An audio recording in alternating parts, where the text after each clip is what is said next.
बोल वृंदावन बिहारी लाल की जय, बोल राधा वल्लभ लाल की जय।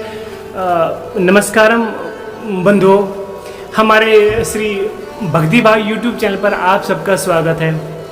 और आज हम जिस बारे में चर्चा करने के लिए आपके समक्ष उपस्थित हुए हैं वो है हमारे प्राण आराध्य रसमूर्ति रूप कोट लावण्य के धनी श्री राधा वल्लभ लाल के प्राकट्य की कथा।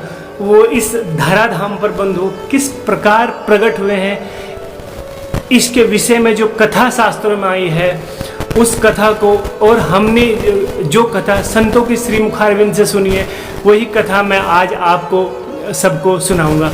जितने भी वृंदावन के ठाकुर हैं, बांके बिहारी लाल हैं, श्री राधा वल्लभ लाल हैं, श्री श्याम सुंदर जी हैं, श्री मदन मोहन जी हैं, वो ठाकुर बंधुओं, वे सब ठाकुर बंधुओं, वे सब स्वयंभू है। उनकी मूर्ति किसी पत्थर से निर्मित नहीं है, किसी मूर्तिकार ने अपनी शिल्प कला दिखाकर उनकी मूर्ति को नहीं बनाया। वो स्वयंभू है। वो सभी गोस्वामियों के प्रेम से वशीभूत होकर इस धराधाम पर मानव जनजाति को दर्शन दे रहे हैं और उनको कृतार्थ कर रहे हैं। तो आज क्रम में सूची में हमारे श्री राधा वल्लभ लाल का नंबर आया, तो उनके प्राकट्य कैसे हुआ है उनके बारे में चर्चा करेंगे। और ये भी आपको पता लगेगा कथा के माध्यम से कि किनकी प्रेरणा से और किस भक्त ने उनको धराधाम पर और किस भक्त के निवेदन से वो यहाँ पर इस धराधाम पर पधारे हैं। और सारे ठाकुर जी प्रेम से प्रकटित हुए हैं बंधु। ये बात एक सब में कॉमन एक बात कह सकते हो आप। जितने भी हमारे ठाकुर जी हैं सब प्रेम के भूखे हैं और प्रेम से ही आते हैं। तो इससे पहले हम कथा में प्रवेश करें, एक बार श्री राधा वल्लभ लाल के और श्री जी के नाम का उच्चारण कर लेते हैं और उनके नाम से हमारी जीवा पवित्र हो जाएगी। तो आइए मेरे साथ मिलकर, और आप सब भी गुनगुनाना। जय राधे जय राधे राधे, जय राधे जय श्री राधे, जय राधे जय राधे राधे, जय राधे जय श्री राधे।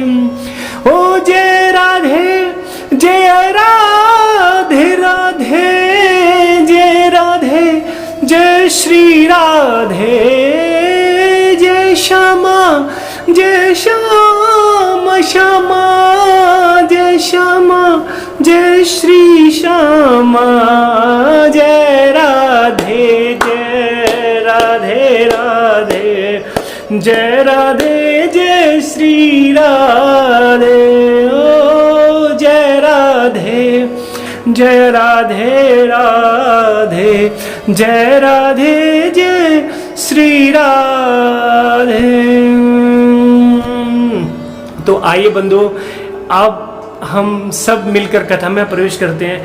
तो बंधु, इस धराधाम पर एक ब्राह्मण हुए हैं जिनका नाम था आत्मदेव ब्राह्मण के परिवार में कई पीढ़ियों से बंधुओं भगवान शिव शंकर की सेवा की जा रही थी, और उनकी इसी सेवा से प्रसन्न होकर आत्मदेव के समक्ष हमारे भोलेनाथ, हमारे प्रिय महादेव एक दिन प्रकट हो जाते हैं और आत्मदेव ब्राह्मण को निवेदन करते हैं, हे ब्राह्मण देव, मैं आपकी सेवा से, मैं आपके प्रेम से खुश होकर मैं इस आपके समक्ष प्रकट हुआ हूँ, तो आप मेरे से कुछ वरदान मांगिए। तो आत्मदेव ब्राह्मण बंधु बहुत ही सरल स्वभाव का व्यक्ति था, बहुत भोला भाला व्यक्ति था। तो उन्होंने महादेव से बोला कि महादेव, हे शिव शंकर, मैं क्या मांगू, आपका दिया हुआ सब है, आपकी कृपा से हमारा परिवार और मेरी पीढ़ी में भी मैं भी आपकी सेवा कर रहा हूँ, और मुझे क्या चाहिए, और आपने मुझे दर्शन दिए हैं, हे बाबा मैं तो धन्य हो गया हूँ। तो शिवशंकर भगवान ने विचार किया, यदि इस ब्राह्मण देव को मैं कुछ नहीं दूंगा तो मेरा देवत्व विहीन हो जाएगा। तो बंधु, जो भी देवता, जो भी भगवान किसी की सेवा से प्रसन्न होते हैं स्वयं, और यदि वह उस याचक को जिन्होंने उनकी सेवा की है उनको बिना दिए चले जाते हैं, तो तत्काल ही उन देव का भगवान का देवत्व क्षय हो जाता है। तो इसकी चिंता महादेव को सताई जा रही है। तो उन्होंने पुनः आग्रह किया श्री आत्मदेव ब्राह्मण से, हे ब्राह्मण देव, ऐसा नहीं हो सकता, मेरा दर्शन अमोघ है और यदि मैं आपको कुछ न दूं तो मेरा देवत्व विहीन हो जाएगा, तो कृपया करके आप कुछ ले लीजिए। तो ब्राह्मण देव थे बहुत सरल स्वभाव के बंधुओं, तो उन्होंने महादेव से कह दिया, हे महादेव, मुझे तो कुछ याचना करनी भी नहीं आती और ना मुझे कोई संसारिक वस्तु चाहिए, आपको जो सबसे प्रिय वस्तु हो आप मुझे वो ही दे दो, मैं उसको ही सेवा के रूप में प्रेम स्वरूप आप जो दोगे मैं उसको रख लूँगा। तो महादेव ने अपने मन में विचार किया, मेरी सबसे प्रिय वस्तु क्या है। जैसे ही महादेव ने अपने मन में विचार किया और अपनी आंखें मूंदी और अब देखते हैं अपनी आंखें मूंद के, तो मुझे सबसे प्रिय कौन है। जैसे ही उन्होंने ये निवेदन किया कि मुझे सबसे प्रिय कौन है, तो हमारे रस मूर्ति रूप कोट लावण्य के धनी श्री राधा वल्लभ लाल उनके हृदय में प्रकट हो गए। और हरि के सुंदर सुंदर नैन, हरि के सुंदर सुंदर नैन, तो हमारे राधा वल्लभ लाल उनके महादेव के हृदय में प्रकट हो गए। हृदय में प्रकट हुए और हृदय से ही आत्मदेव ब्राह्मण के पास जाएंगे तो उनको प्रेम मूर्ति और रस मूर्ति कहा गया है शास्त्रों में। और बंधु, ये तो आप भी अंदाजा लगा सकते हो, हृदय में बस मनुष्य के हृदय में और सबके हृदय में बस प्रेम वास करता है। एकमात्र एक यदि मैं बात करूं तो एकमात्र वस्तु यदि हृदय के अधिकारी है तो वो सिर्फ और सिर्फ प्रेम है। और हमारे ठाकुर जी हमेशा श्री शिवशंकर भगवान के हृदय में वास किया है, तो वो तो साक्षात प्रेम मूर्ति है। और तो वो अभी महादेव अपने मन में विचार कर रहे हैं, भी ठाकुर जी को उन्होंने प्रतिस्थापन नहीं किया है श्री आत्मदेव ब्राह्मण की गोदी में। तो और बंधु, और जिस मूर्ति का जिस श्री विग्रह का आप सभी जब आप वृंदावन जाते हो श्री राधा वल्लभ लाल के मंदिर में उनके दर्शन करते हो, वही मूर्ति साक्षात भगवान शंकर ने अपने हृदय से प्रकट करके श्री राधा वल्लभ लाल की वही मूर्ति आत्मदेव ब्राह्मण को सौंपी थी। तो उसके आप उसी मूर्ति के दर्शन करते हो। तो आप कभी वृंदावन जाओ तो आप अपने आप को सौभाग्यशाली महसूस करना कि ये वही मूर्ति हैं जिनको कोटि कल्पों तक महादेव ने, पार्वती ने उनकी सेवा कैलाश पर्वत पर की है, उनका अभिषेक किया, उनको लाड़ लड़ा है। और भागवतम में श्री कृष्ण भी कहते हैं, अरे शिव समान मोहे प्रिय नहीं दूजा, या शिव के समान हमारे ठाकुर जी श्री कृष्ण को कोई भी प्रिय नहीं है। और ये बात तो मैंने अपने छोटा सा अनुभव वृंदावन जाते हुए हुआ है। ये बात हमने पूज्यपाद श्री प्रेमानंद बाबा के मुख से भी सुने हैं। वो बचपन में आज बहुत बड़े संध्या वृंदावन के और बचपन में उन्होंने 8 से 10 साल केवल महादेव को ध्याया है। और वो तो अपने श्री मुख से कहते भी हैं।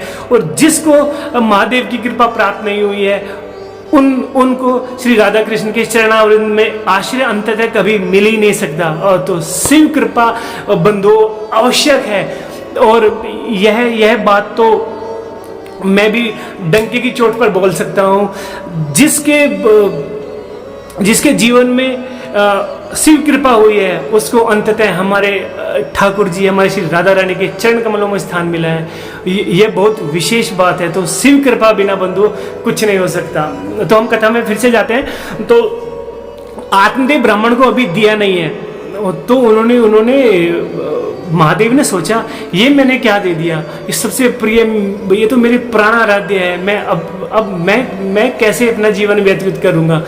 तो वरदान दे चुके थे, तो अब झूठ नहीं बोला जा सकता ब्राह्मण देव से। और सबसे प्रिय हैं हमारे श्री राधा वल्लभ लाल, तो राधा वल्लभ लाल तो अब देने ही पड़ेंगे। तो राधा वल्लभ लाल अब देखो उनके गोदी में कैसे जा रहे हैं।